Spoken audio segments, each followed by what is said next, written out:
It's Earth Week, y'all, and we're celebrating with day 2 of ABC News Chief Meteorologist Ginger Zee's electric vehicle road trip. Today, she made her way through her home state of Michigan after departing from New York yesterday morning, arriving at Ford's electric-only manufacturing plant in the town of Dearborn. Last year, the big three makers, Ford, Chrysler, and GM, all announced they'd be transitioning to all-electric vehicles by 2035. Ginger joins us now somewhere in Kentucky.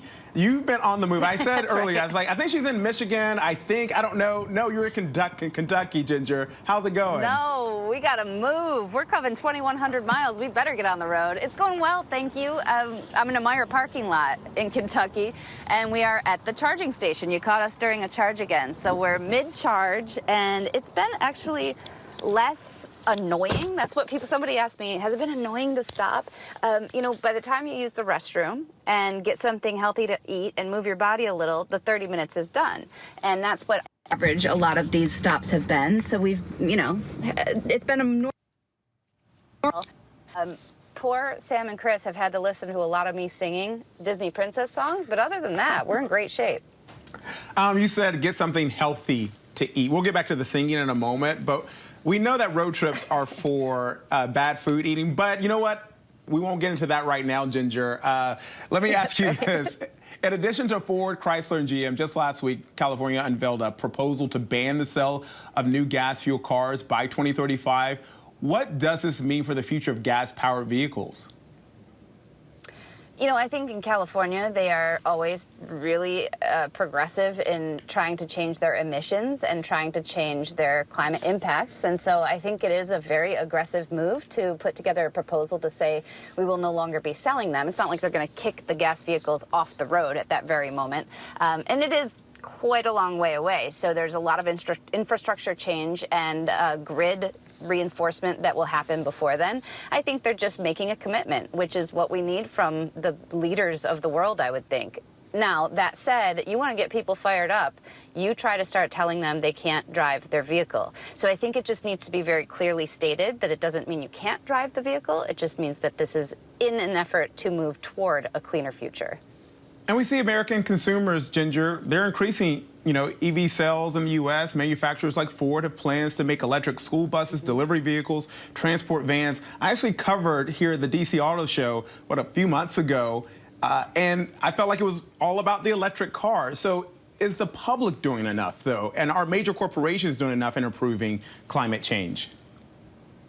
Right, and so it's one thing to leave it to the consumer to just kind of decide on what they like or what. We need support. You have to have the infrastructure. You know, we're driving a Tesla on this trip, but I did another one of these trips with my family, and I was driving a Nissan Leaf at one point for a couple of days. And most of the trip was okay, but when it comes to the charging infrastructure, right at this very moment, it is not equal. Tesla owns the biggest share because they have the greatest infrastructure. That's not just me saying it. Cars.com and other experts would say the same.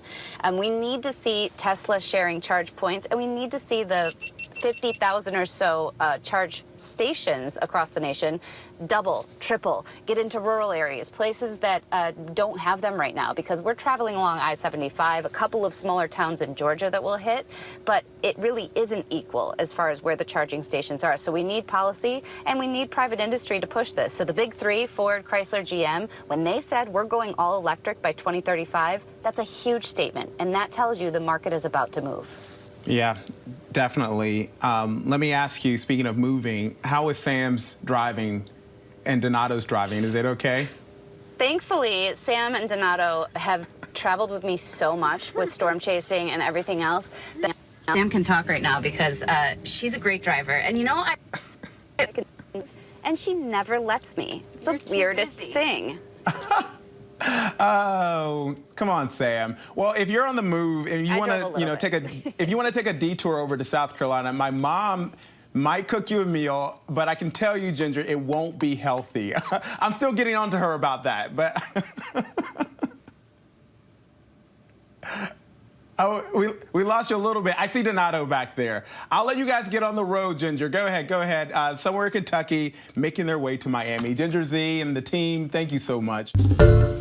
Hi, everyone. George Stephanopoulos here. Thanks for checking out the ABC News YouTube channel. If you'd like to get more videos, show highlights, and watch live event coverage, click on the right over here to subscribe to our channel. And don't forget to download the ABC News app for breaking news alerts. Thanks for watching.